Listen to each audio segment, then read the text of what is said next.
Now that we know the next season of Bridgerton will be diverging from the books, focusing on the long-awaited romance between Penelope and Colin instead of what was supposed to be Benedict and Sophie's, we can't help but wonder who will be the focus of Season 4. So far, fans have come up with 3 fan theories and a bonus on just that. Anyways, without further ado, let's dive right in. First up, Season 4 could follow Benedict and Sophie's story. Honestly, this is probably the most likely choice. Shonda Rhimes, the showrunner of Bridgerton, said Benedict's story was mainly skipped over because Penelope and Colin's potential romance had been building up and being alluded to so much over the past few seasons, it only felt right for the focus to go to them in Season 3. Now, even though it's clear the show doesn't feel the need to go along with the timeline of the books, fans think the showrunners could definitely go backwards and make Benedict and Sophie's romance the focus of Season 4. In the books, their story is the focus of the 3rd book, An Offer from a Gentleman, and it's pretty much a fairy tale romance, complete with masquerade balls, Prince Charmings, evil stepmothers, and the whole 9 yards. Here, our Prince Charming is none other than Benedict Bridgerton and his love interest Sophie Beckett, who has a very Cinderella-esque life. She's the daughter of an earl, but she's his illegitimate daughter. Not only that, she has an evil stepmother and 2 stepsisters who have pretty much made her the servant of the house. When she sneaks out to Lady Bridgerton's masquerade ball, she ends up finding herself spinning in the strong arms of Benedict, but just like Cinderella, she leaves before midnight so he couldn't find out who she really is. Whether the showrunners decide to make their romance the focus of Season 4 or in a later one, we can't wait to see the way they handle it and who they cast as Sophie Beckett. Next up, Eloise and Theo's story. The next possibility is the show goes forward and makes Eloise the focus of Season 4. Fans have already come up with a ton of theories about how this could go. First, Eloise might try to rekindle her romance with Theo, the worker at the print shop that Lady Whistledown used. In Season 2, we saw the two of them get pretty close to each other, but Eloise ended up rejecting his advances in the finale. While it's possible the show might try to get them together, it's also possible Theo just ends up being a fling. The same thing happened with Anthony Bridgerton in Season 1 anyways. We first saw him in love with Sienna, an opera singer, but in Season 2 he ended up marrying Kate Sharma, his love interest from the books. The other route is Sir Phillip will indeed be her love interest. There's just one problem. We've already been introduced to Sir Phillip, who ended up marrying Marina Thompson because she was pregnant with his brother's child, and his brother died in the war.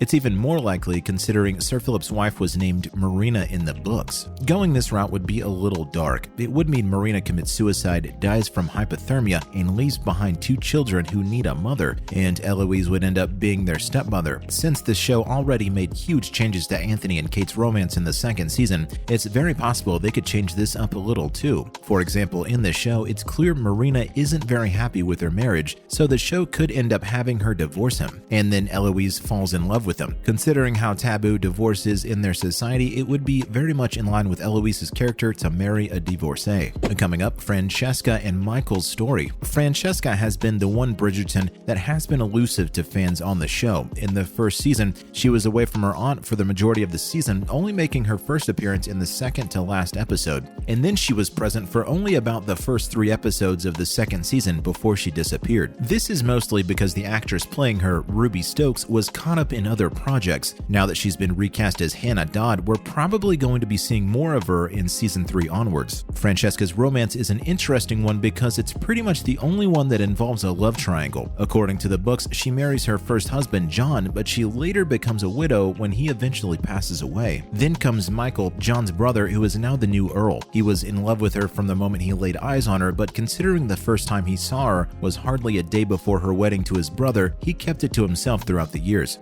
The book then goes on to focus on how they eventually fall in love. If Season 4 ends up going with Francesca's book, When He Was Wicked, we could see her falling in love with and marrying John in Season 3, and then killing him off either in Season 4 or in the hiatus between Season 3 and 4, and then going on to focus on her romance with Michael. However, given we've hardly had time to get to know Francesca, it's more than likely the show will go with either Benedict's or Eloise's stories first before they bring the focus to her. And finally, the bonus bonus, Gregory's story. Honestly, it's very unlikely Gregory's story would come up in season 4, not only because there are already a ton of older Bridgerton siblings to focus on, but also because he's very young. The show would have to age his character up, find an older actor to play him, and also probably go through a huge time skip between seasons 3 and 4. Regardless, his story would be a pretty fun one to see, especially considering he's so different from the men we've seen on the show already. He's not a rake for one, and then he also believes in true love at first sight, and at one point he believes it happened to him when he falls in love with a woman named Hermione Watson, but it doesn't work out. He finds out she's in love with someone else. Before Gregory's hopes and dreams could be shattered, Hermione's best friend Lucy steps in. Now, Lucinda Abernathy doesn't think the person her best friend likes is a good match for her, so she decides to help Gregory win her over. But in the process, she ends up falling in love herself, and what's worse, she's already engaged. But if that isn't the kind of mess Bridgerton knows how to brilliantly portray, we don't know what is. But still, having Gregory's romance be the focus of season 4 is pretty slim. Now moving on to other news. First up, Bridgerton season 3 might be released weekly. Early in September, rumors surfaced Netflix was considering giving up the binge watch model, which was so successful with programs like Bridgerton, and let viewers watch the entire season at their convenience. Netflix claims they might be considering releasing episodes of popular series on a weekly basis in an attempt to keep subscribers. According to the publication, there has been no real evidence from Netflix to back up the story, and the original inspiration came from a 2020 book that explored strategies for Netflix to boost subscriber engagement. Fans are still keeping an eye on things, and as Bridgerton is one of the most popular series on the streaming service, many are wondering whether anything like that would occur when the third season of the show is released. Next up, Netflix drops trailer for upcoming feature-length The Curse of Bridge Hollow, complete with release date. The Curse of Bridge Hollow, an upcoming movie that will be released on Netflix on October 14th, 2022, now has an official trailer. The upcoming family-friendly horror comedy will be directed by Jeff Wadlow. Interestingly, the main character in the Halloween-themed film is shown to have zero faith in Halloween celebrations. The cast has actors like Rob Riggle, John Michael Higgins, Nia Vardalos, and Lauren Lapkus. In The Curse of the Bridge Hollow, a father and daughter pair are followed as they settle in a place named Bridge Hollow. Later, the two join forces to battle Halloween decorations in an attempt to save not only their own lives, but also the lives of the residents of the town. And finally, Bridgerton Queen Charlotte prequel wraps filming. The prequel to the wildly successful streaming series Bridgerton, called Bridgerton Queen Charlotte, has finished filming. According to Collider, the series is focused on a young Queen Charlotte and plans to expand on the hugely successful franchise. Director of the prequel series Tom Varisha confirmed the completion of filming in a tweet. Varisha shared a picture with the caption Queen Charlotte. A focus will be placed on a young Queen Charlotte in the new addition to the Bridgerton universe, according to Collider, and how the young queen's marriage to King George sparked both a great love story and a societal shift, creating the world of the ton inherited by the characters in Bridgerton. That's a wrap for this video. Who do you think will be the focus of season 4? Let us know in the comments below. Make sure to give this video a thumbs up and subscribe to our channel for more videos like this. See you all in the next one.